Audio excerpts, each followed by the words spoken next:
Hey, salut les jeunes, j'espère que vous allez bien.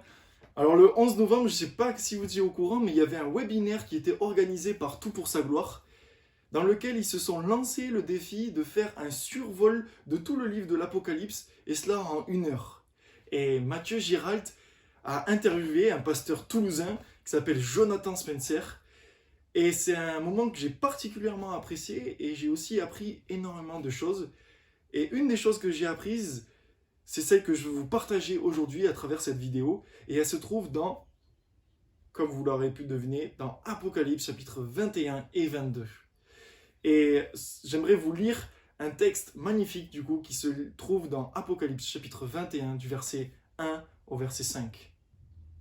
Puis je vis un nouveau ciel et une nouvelle terre, car le premier ciel et la première terre avaient disparu et la mer n'existait plus. Je vis descendre du ciel d'auprès de Dieu la ville sainte, la nouvelle Jérusalem, préparée comme une mariée qui s'est fait belle pour son époux. J'entendis d'une voix forte venant du ciel qui disait « Voici le tabernacle de Dieu parmi les hommes. Il habitera parmi eux. Ils seront son peuple et Dieu lui-même sera avec eux. Il sera leur Dieu. Il essuiera toute larme de leurs yeux. La mort ne sera plus. Il n'y aura plus ni deuil, ni cri, ni douleur.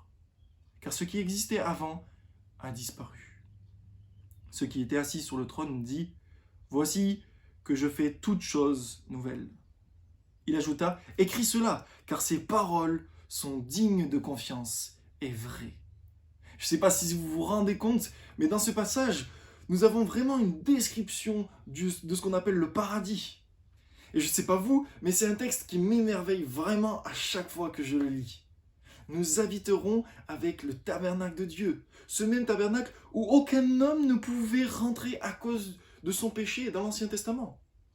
Dieu résidera avec son peuple. Nous allons nous retrouver à proximité de lui. Et nous allons retrouver cette proximité qu'on avait perdue dans le Jardin d'Éden. Ce qui va nous réjouir au ciel, c'est de le voir, lui. Non seulement il n'y aura plus de deuil, ni de souffrance, on aura des corps nouveaux et parfaits. Nous pourrons retrouver des êtres chers qui ont mis leur confiance en Jésus. Mais en plus de ça, nous le verrons, lui. Lui, notre Dieu, lui, notre Seigneur et Sauveur personnel. Et rien ne sera plus beau que de le voir, lui. Est-ce que tu as vraiment hâte de voir ton Dieu face à face? Et dans Exode, Moïse demande à Dieu de lui montrer sa gloire. Mais Dieu lui répond que personne ne peut voir sa gloire et vivre. Dans Ésaïe chapitre 6 verset 5, il est dit « Malheur à moi, je suis perdu, car je suis un homme aux lèvres impures, et mes yeux ont vu le roi, l'Éternel, le maître de l'univers. » Aucun homme, aucun être humain ne peut voir Dieu et vivre à cause de son péché. Mais au ciel, nous serons lavés et purifiés de tout péché. Nous pourrons donc enfin voir Dieu face à face sans mourir. La gloire de Dieu sera magnifique et on pourra enfin la contempler.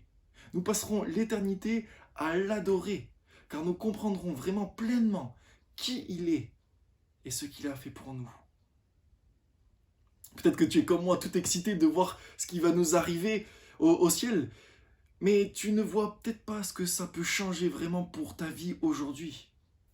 Une telle espérance doit nous pousser à l'adorer, pour qui il est, pour ce qu'il a fait pour nous.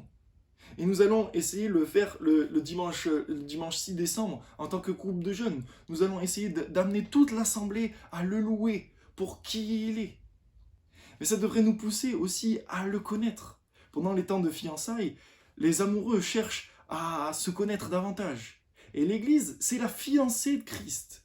Et ce sera l'époux lorsque Christ reviendra. Alors cherchons vraiment à le connaître personnellement. Et si on pense que le service de Dieu est dur, ben on va avoir un problème. Car ce sera la principale activité, et servir Dieu pendant l'éternité sera l'activité la plus réjouissante, et elle sera aussi celle qui va le plus nous épanouir. Alors, dès aujourd'hui, adorons, louons, servons notre Dieu, celui qui a racheté pour lui des hommes de toute tribu, de toute langue, de tout peuple et de toute nation pour en faire son peuple. J'espère que cette vérité biblique t'encourage Et tu te réjouis comme moi dès ce temps où on va pouvoir passer à louer Dieu pendant l'éternité. En attendant, je t'encourage à le servir, à le proclamer autour de toi. Sois béni et on se retrouve très vite pour une prochaine vidéo. Ciao.